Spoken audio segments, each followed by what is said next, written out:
Desde que el Instituto de los Hermanos de las Escuelas Cristianas celebró el acontecimiento con el lema La Salle 1719 a 2019, un corazón, un compromiso, una vida, la Santa Sede concibió un año jubilar desde el 17 de noviembre de 2018 al 31 de diciembre de 2019. Desde entonces, el año jubilar de La Salle cada vez toma más importancia. Y es por eso que los productores de La Salle Informa han decidido realizar una serie de videos para así comprender no solo la vida, sino también el contexto histórico y lo que sucedió después de las acciones que San Juan Bautista de La Salle realizó.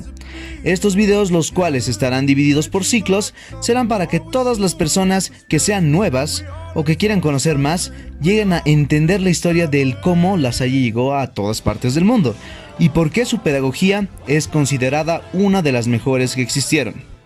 Tercer ciclo, Pedagogía de La Salle. Para comprender cómo las aulas funcionan y por qué el tipo de normas establecidas por el colegio son como son en la actualidad, para esto, en este video veremos la pedagogía de las aulas y la formación de valores. Reglas de cortesía y urbanidad cristiana, para uso de las escuelas cristianas. Cortesía y urbanidad en la escuela lasaliana. El primer destino de la obra de Juan Bautista de La Salle es muy explícito, para uso de las escuelas cristianas, y sabemos que solía llamar escuelas cristianas a sus propias escuelas. Como su obra conoció gran éxito, lógicamente alcanzó un público más amplio, que iba más allá de las escuelas de los hermanos. Pero más, lo que en primer lugar preocupaba al señor de La Salle era la formación de los niños que iban a sus escuelas. El texto de la guía de las escuelas cristianas estipula que cuando los alumnos sepan leer perfectamente tanto el francés como el latín, se les enseñará a escribir y se les enseñará a leer el libro de urbanidad cristiana.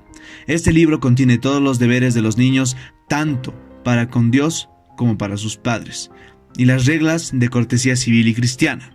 Está impreso en letra gótica, más difícil de leer que los caracteres franceses. Esa lectura en el libro de urbanidad parece llegar tarde en la progresión propuesta a los alumnos.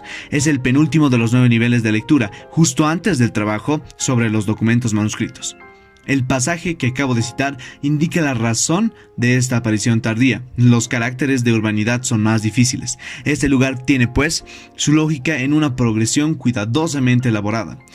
Era tal la enorme diversidad de escuelas menores que resulta difícil formular una opinión general sobre el asunto. Por lo tanto, no hay que olvidar que las escuelas enseñaban en general a leer en latín. La mención de los avanzados en francés apenas es relevante. Lo cierto es que la sola lectura de una obra no conlleva una educación en urbanidad, sin pretender minimizar su interés. Por otra parte, no tenemos apenas documentos para saber hasta qué punto cada maestro o cada maestra de escuela mandaba leer a sus alumnos en una obra de urbanidad. No comenzaba ni se limitaba al 8º nivel de lectura. Era un proceso continuo que comenzaba desde la admisión del alumno en la escuela y proseguía a lo largo de su escolaridad. A continuación, haré un listado de los aspectos corporales y de los valores en las acciones comunes y habituales que se pueden encontrar en el libro de reglas de cortesía y urbanidad cristiana. Características corporales importantes. De los modales de la compostura de todo el cuerpo, de la cabeza y de las orejas, del cabello, del rostro, de la frente, de las cejas y de las mejillas, de los ojos y de la vista, de la nariz y del modo de sonarse y de estornudar, de la boca y los labios, los dientes y la lengua, del habla y de la pronunciación, del bostezar, escupir y toser, de la espalda, hombros, brazos y codos, de las manos, dedos y uñas, de las partes del cuerpo que se deben mantener ocultas y de las necesidades naturales, de las rodillas, piernas y los pies. Así podemos ver cómo esta guía se formó en base de replicar una forma de vida para los estudiantes y cómo debían comportarse hacia su cuerpo. Y, por otra parte, de la urbanidad en las acciones comunes y habituales.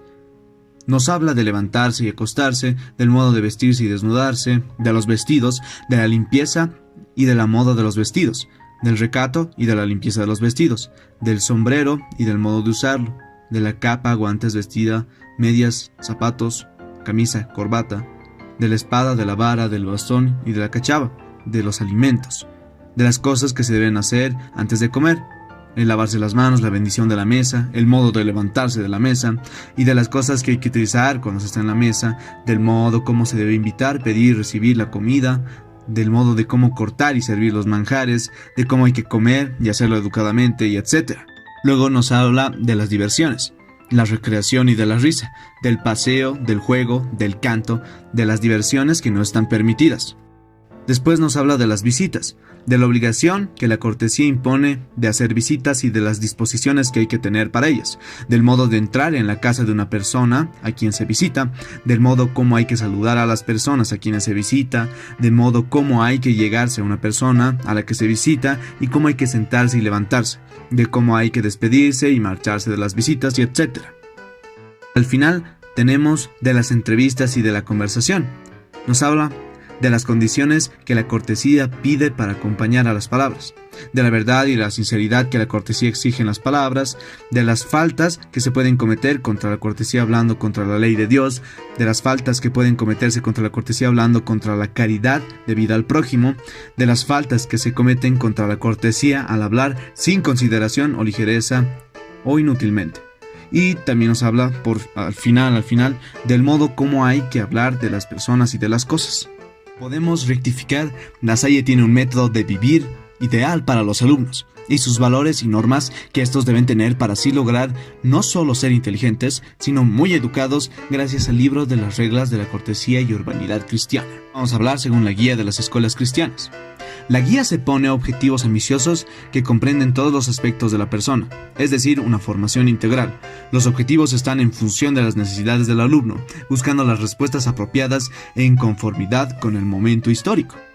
Las necesidades que los niños de la época tenían eran económicas, familiares y afectivas, sociales y relacionales, escolares e intelectuales, religiosas y espirituales.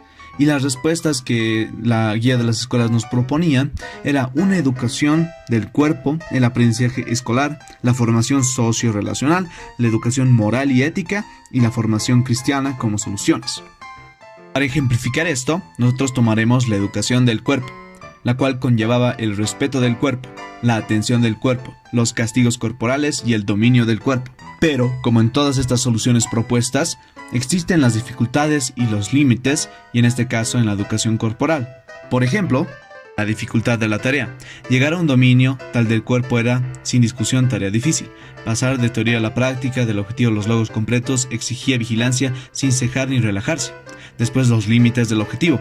Al leer la guía de las escuelas nos percatamos fácilmente de las insuficiencias de esta idea de la educación del cuerpo.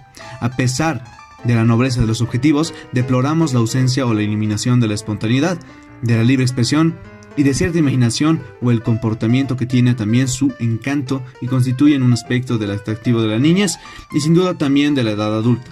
Sin embargo, en las escuelas de niñas también, esta ausencia de la guía de las escuelas se deplora tanto más cuanto que, en la misma época, las escuelas de niñas desarrollan otro enfoque del cuerpo, a través del aprendizaje de la danza, del vestido, del adorno, del canto, y lo mismo en los colegios secundarios, donde los hijos de familias pudientes aprendían teatro, declamación y hasta oficio de armas. Y al final, un modelo, que era el de los maestros, decía que la educación del cuerpo no se hacía a base de discursos. Es importante recordar que en este terreno, como el de los demás aspectos de la vida escolar, los alumnos tienen que poder ajustarse siempre al ejemplo de sus maestros. Este es un ejemplo de cómo se veía un horario de clases normales, teniendo el jueves como el día de descanso laboral, pero pasando el sábado clases. La escritura y la lectura como el catecismo predominaban en el horario, y este iba desde las 7:30 de la mañana hasta las 4 de la tarde, y tenían misa todos los días. ¿Cómo formar verdaderos cristianos? La Salle insiste mucho en proseguir que los alumnos conozcan bien la religión y adopten una conducta cristiana. Para ello ofrece diversos medios. A. Llevar a cabo una inmersión religiosa. B. Realizar el corazón, la relación educativa. La Salle decía: cuanta más ternura sientan por los miembros de Jesucristo y de la Iglesia que les están confiados, tanto más producirá Dios en ellos admirables efectos de la gracia. C. Desarrollar las motivaciones de la fe. Se pretende desarrollar la interioridad del alumno con actividades y ejercicios muy concretos, como la reflexión de la mañana y el examen de conciencia de la tarde, luego el recuerdo regular de la presencia de Dios, el clima permanente del silencio y la corrección convención. D. Cortesía y urbanidad del cristiano. Y por último, E. Cristiano dentro de la iglesia.